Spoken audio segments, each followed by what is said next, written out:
کئی سو سال پہلے کسی ملک پر ایک بادشاہ کی حکومت تھی جس کی پہلی ملکہ فوت ہو چکی تھی۔ دوسری ملکہ بڑی ظالم اور مکار تھی۔ پہلی ملکہ سے ایک شہزادہ تھا جس کا نام بیرام تھا۔ ملکہ اس سے بہت نفرت کرتی کیونکہ اس کے ہاں کوئی اولاد نہ تھی اور وہ جانتی تھی بادشاہ کے مرنے کے بعد شہزادہ ہی تخت پر بیٹھے گا۔ ایک دن شہزادہ شکار پر چلا گیا۔ اس کے بعد بادشاہ کی اچانک طبیعت خراب ہوئی اور وہ مر گیا۔ ملکہ نے وزیر سے ساز باز کر کے حکومت کی باغ ڈور اپنے ہاتھ میں لے لی اور تخت پر قابض ہو گئی۔ شہزادہ جب شکار سے واپس ہوا تو راستے میں ہی اسے اس بات کی اطلاع مل گئی اور یہ بھی معلوم ہو گیا کہ ملکہ نے اسے قتل کرنے کے لیے کچھ غدار سپاہیوں کو بھیجا ہے۔ شہزادہ وہاں سے یہ خبر سن کر فرار ہو گیا، لیکن راستے میں اسے غدار سپاہیوں نے گھیر لیا، لیکن وہ ان سے لڑتا ہوا بھاگ نکلنے میں کامیاب ہو گیا۔ وہ ایک جنگل سے گزر رہا تھا۔ گرمی بہت سخت تھی۔ زیادہ سفر کرنے کی وجہ سے گھوڑے نے دم توڑ دیا۔ گھوڑے کے مرنے کے بعد وہ پیدل ہی چل پڑا۔ پیاس کے مارے اس کا برا حال تھا کہ اس کو ایک کنواں نظر آیا، لیکن اس کے پاس کوئی رسی اور ڈول نہ تھا جس سے کہ وہ پانی نکال سکتا۔ وہ واپس ہوا اور مرے ہوئے گھوڑے سے زین اور لگام اتار لایا۔ زین کو لگام سے باندھ کر کنویں میں لٹکایا تاکہ اس سے جو تھوڑا بہت پانی نکلے اس سے پیاس بجھا سکے۔ جب وہ لگام کھینچنے لگا تو وہ اسے بھاری لگی، لیکن وہ کھینچتا رہا جہاں تک کہ ایک شیر زین سے لٹکا ہوا کنویں سے باہر نکل آیا۔ شیر کو دیکھ کر وہ ڈرا نہیں بلکہ حیران ہوا۔ شیر بولا، اچھے شہزادے، میں تمہارا بہت ممنون ہوں جو تم نے مجھے اس کنویں سے باہر نکالا۔ اس کنویں میں ایک چوہا، ایک سانپ اور ایک آدمی بھی گرا ہوا ہے۔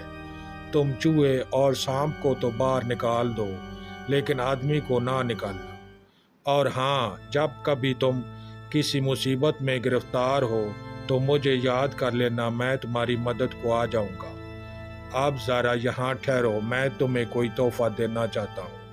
یہ کہہ کر شیر وہاں سے چلا گیا اور تھوڑی دیر بعد پھر لوٹ آیا۔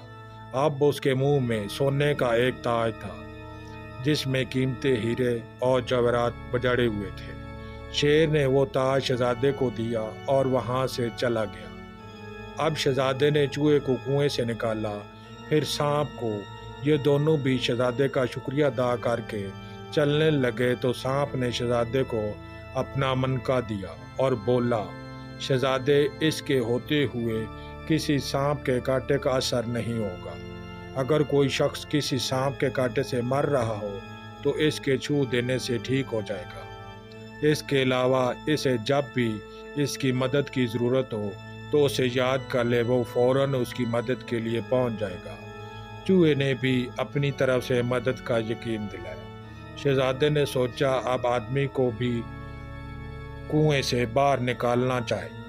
شیر کی نصیحت پر اس نے دھیان نہ دیا اور آدمی کو بھی کنویں سے باہر نکال دیا۔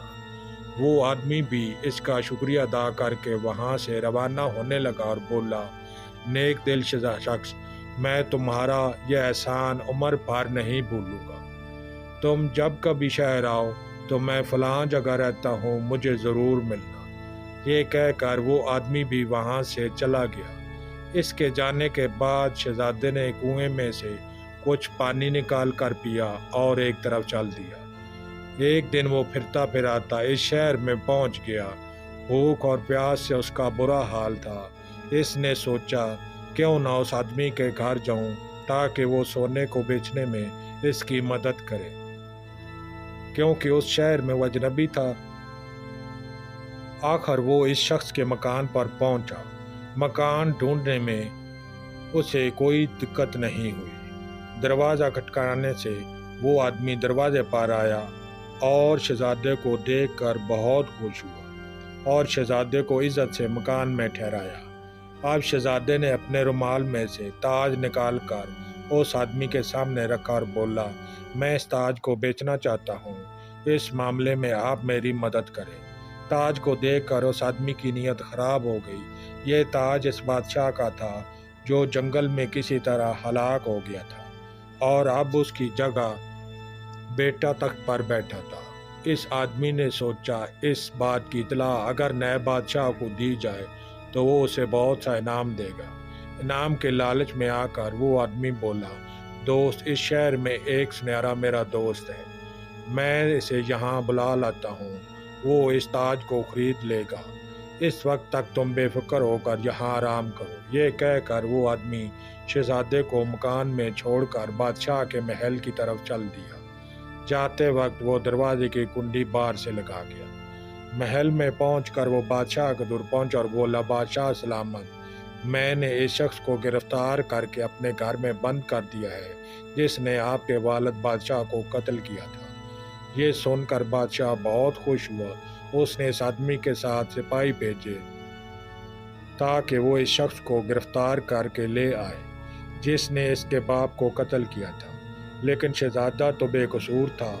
इसे गिरफ्तार करके जब नए बादशाह के सामने पेश किया गया तो शहजादे ने बहुत कहा कि वो बेकसूर है, लेकिन बादशाह ने उसे एक काल कोठरी में कैद करने का हुक्म दे दिया और सिपाहियों से कहा कि उसे खाने के लिए कुछ ना दिया जाए ताकि वो भूखा प्यासा मर जाए। बादशाह के साथ उसकी बहन भी बैठी हुई थी। इसने भी अपने भाई से कहा, यह शख्स बेकसूर मालूम होता है, इसे ये सज़ा ना दी जाए, लेकिन बादशाह ने उसकी बात ना मानी। सिपाहियों ने शहजादे को ले जाकर एक कोठरी में बंद कर दिया। अब शहजादा बहुत घबराया। उसे शेर की नसीहत याद आ गई, लेकिन अब पछताने से क्या हो सकता था। इस शेर, सांप और चूहे को याद किया ताकि उस मुसीबत के मौके पर वो इसकी मदद करे। पहले चूहा आया, उसने एक सुरंग खोदी और उस रास्ते से शहजादे को फल वगैरह पहुंचाए ताकि शहजादा भूखा ना रहे। शेर भी शहर में दाखिल होकर लोगों को चीरने फाड़ने लगा। सांप ने महल में दाखिल होकर शहजादी को डस लिया और जो शख्स भी सामने आया उसे काट लिया। ये ऐसी मुसीबतें थी कि बादशाह घबरा गया। उसने बड़े बड़े हकीमों को बुलाया, लेकिन किसी के इलाज से शहजादी होश में न आई। चूहे ने इस कोठरी को इतनी बड़ी सुरंग खोद दी जिससे शहजादा इस कोठरी से बाहर निकल आया तो सामने शेर ने उसका इस्तकबाल किया। शहजादा शेर पर सवार होकर महल की तरफ चल दिया। चूहा और सांप वापस चले गए। महल पर पहरेदारों ने जब एक शख्स को शेर पर सवार देखा तो इन्होंने बादशाह को इतला दी। बादशाह दौड़ा दौड़ाया, उसने शहजादे को पहचान लिया। शहजादे ने तमाम वाक़या बादशाह को सुनाया और बोला, बादशाह सलामत, मैं बेकसूर था, लेकिन आदमी जानवरों से भी बदतर है जो एहसान फरमोशी करता है। इस आदमी ने इंसान होते हुए एहसान का ये बदला दिया कि उसे मौत के दरवाजे पर पहुंचा दिया और जानवर होते हुए भी एहसान करने पर उतर आए और इन्होंने एहसान का बदला चुका दिया। शहजादे की ज़ुबानी ये वाक़या सुनकर बादशाह शर्मिंदा हुआ और उसने बताया कि किसी सांप ने मेरी बहन शहजादी को डस लिया है और वो मौत हयात के कश्मकश में मुब्तला है।